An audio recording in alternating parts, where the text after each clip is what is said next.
This episode of Sips and Dad Tips, we're going to be talking about team sports. And there's a few things that I think are very important when it comes to trying to get your kid involved in a team sport when they're young and, when they're growing up. I think there's some very important lessons that can be taught in there with a few potential hurdles that you need to overcome and just watch out for. But for this one, we are sipping on a sports drink. I won't give away any brand names since we are unsponsored.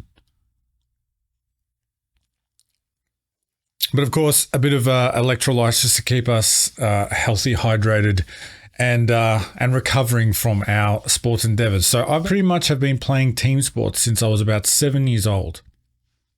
My parents got me involved in basketball when I was at that age. After a few years of just swimming lessons, my parents wanted me to get involved in a team sport. And it wasn't until I was a bit older that I learned from them that one of the reasons they wanted to get me playing a team sport, such as basketball, was one, my dad played, so he had a way of connecting with me, I guess. And another was trying to bring me out of my shell and bring out some competitiveness out of me. I'm not sure how much that worked. They just said I was a very laid back kid that maybe they wanted to bring something out of me to get me more, stand up for myself or just get more competitive and put myself in front of other people when I needed to, rather than maybe not getting walked all over, but just maybe being a bit of the quiet kid in a way. And I still am like that most of the time. I'm not sure how much playing basketball as a kid got me to be super competitive. There is an element to that which you need to keep playing. I wouldn't say competitiveness where it comes to out competing other people in your team or the people you're playing against, but just pretty much getting better at competing with yourself and maybe getting better than what you were yesterday, kind of thing, where you're constantly trying to get better at what you're doing, trying to evolve and trying to improve on whatever aspects you're focused on at that point. But in terms of kids playing team sports, I think there's a lot of benefits aside from that, which come with the territory. And one of the reasons, the main reasons, which was instilled to me for a very long time, particularly from my dad, as we would go on long drives together, playing various sports and at various places, many nights a week. He used to instill his wisdom upon me, and one of the main ones was that you're never going to get along with everybody, especially when you play team sport, especially when you get to bigger team sports. So Australian rules football, there's 18 players on a field plus a couple on the bench, and plus, the rest of the squad, if there's a first and second team, you're talking about 20, 30, 40 different personalities and players. Even when I was playing basketball, 5 players on a court, a couple on the bench, and that's, say 10 people, including the coach, where it's different personalities and you need to learn how to navigate speaking and getting to know different people. And friendliness is not always guaranteed. Sometimes, you get angry with each other and, you might not like each other as people off the court, but you still have to learn how to get along as a team and to play together, whatever level that is.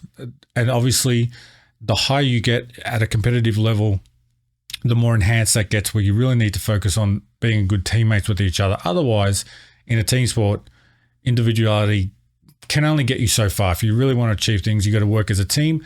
And I had a lot of good coaches that would really preach that to us as well. So, it's important to know and learn that it's okay not to get along with people, and you don't have to see eye to eye on everything, but you still have to know how to work with people that you don't get along with, because that's a very important lesson that you're going to have to learn to take into future endeavors, your job, almost anything you do as an adult involving other people around you.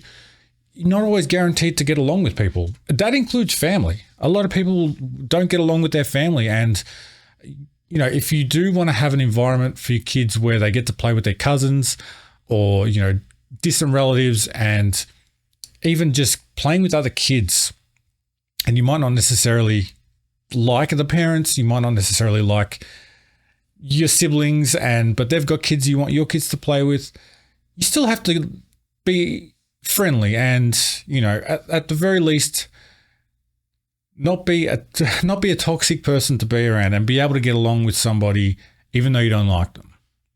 But yeah, like I said, especially when you get into the workplace, in the workforce, and you're dealing with a whole host of different age ranges of people. One of my first jobs I had in a supermarket and in retail, you're dealing with a lot of people that are customers, which you have to learn to deal with. Even though you don't like them, you still have to do your job. Even if you don't like your boss, working with people you don't get along with, as long as you can focus on the job and tasks at hand and work with those people when you need to, that's a very important skill to know. And unfortunately, I think a lot of people don't know how to do that when they become adults, and it's a struggle. And I'd like to think playing team sports as a kid growing up gets you more exposure to that. It's probably not the only way to learn that kind of skill, but I found in my experience it is huge. It's absolutely valuable in learning that, and to experience success maybe as well with people you don't necessarily get along with is even better a lesson, because it just shows you that it's just one of those things. It's part of life. And on those long drives with my dad, he's always explained to me, you're not always going to get along with people, but you need to know how to work with them, especially in a team of like 20 people. There's no way everyone's going to like each other. But even if other people don't like each other, you got to work with the people who don't like each other and navigate, sometimes being a negotiator and sometimes being the awkward in-between person who's fine with everybody, but when two sides don't get along and you're in the middle navigating that scenario, it's very weird, and it's just a fact of life, unfortunately. The other benefit of team sports is your kids working with other adults. And whilst they have that experience with teachers, they might have that experience dealing with their friends, parents, if they get picked up or they hang out at their friend's house. Dealing with other adults, aside from yourself, can be a task to learn, because that's something they're always going to have to know, how to navigate people who are in maybe positions of power, or people older than them who have different maturity levels.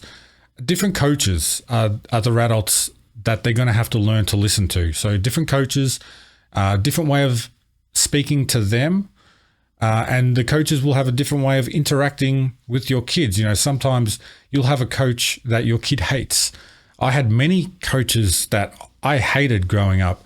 There are many coaches that I loved that really seemed to get the best out of me, or just I would hear what they're saying straight away. And there was other coaches where I didn't like the way they treated or spoke to us, or just something about them just didn't seem right. But you still have to learn to work with them, and that'd be like akin to working with a boss that you don't like, and still trying to get everything done, still trying to do the best for yourself and get paid, I guess, and not lose your job in a way that the same way you would navigate working in a team sport. You still want to keep your place. Even if you don't like the coach, you still want to play and get the rewards, and learning how to get along with somebody that you don't like. Another one of that, besides your teammates, would be a coach in that situation. It's navigating those tricky personality clashes, which is a skill. It's a skill to develop in kids. And, when I say we're playing team sports, it doesn't mean, I guess, we want our kids to play a sport. It's not because we want them to learn how to win a trophy at all costs and, completely dominate opposition and, bringing that competitiveness out, which can spill into toxicity. We're not talking about that. There's other skills in playing a team sport. You don't even have to be good at the sport. That's another experience as well.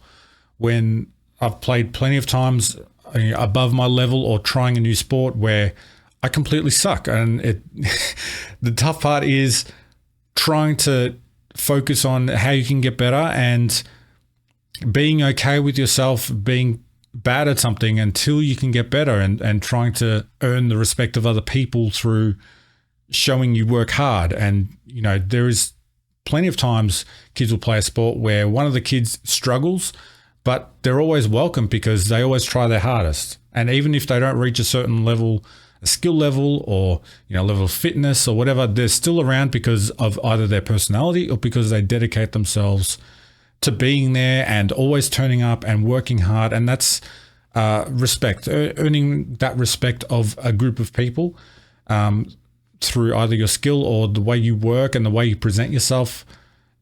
Another skill I think is important to teach kids at any level. And it is that forming relationships and friendships. Your kid it might be a whole new peer group for them to find and get to know other kids their age or slightly older, slightly younger, and kind of make friends with new people. It's a way of meeting people as well, especially if you're playing sports outside of school.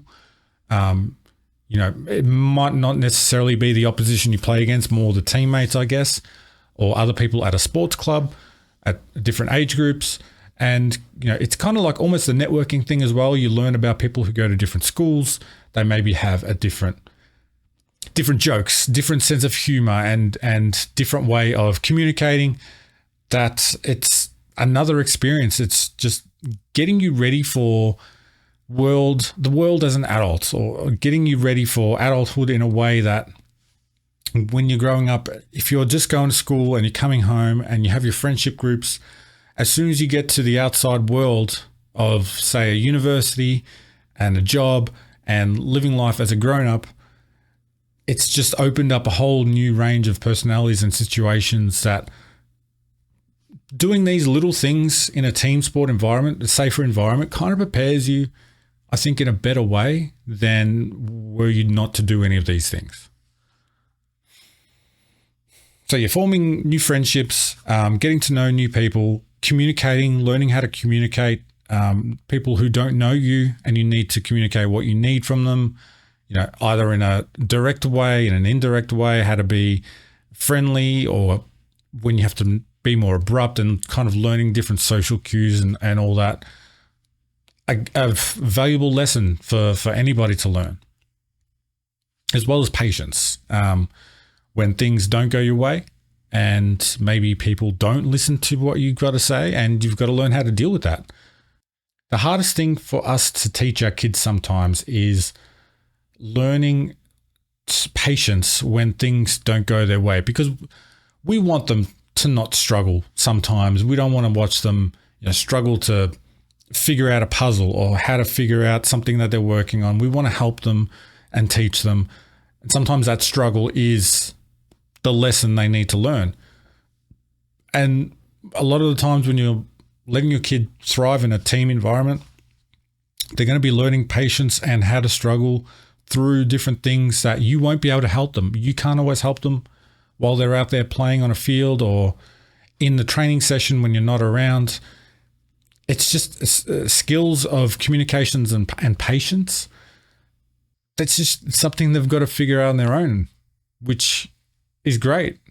It's just part of life, I guess. But yeah, the negative I would say to all of this, because there are positives and negatives to everything. I'm not going to pretend like this is the best thing and, whatever we're talking about, this is the only way. Obviously, I'm open to suggestions, interpretations, and positives and negatives in everything. I think there's a burden sometimes of pressure depending on the personality of yourself and your kid. Maybe they feel like they need to impress you, or like if they fail at something that you're not going to appreciate them as much, or if they let everyone down, it's the end of the world. If they let the coaches down, if they lose the game because they missed the free throw or something, that it's the end of the world. And sometimes that pressure, whilst character building, can also be something any individual, let alone a kid, will struggle with, depending on their personality. It's either character building and building up their resilience and strength, or it can lead them to the path where they kind of want to give up and not participate and not want to do anything.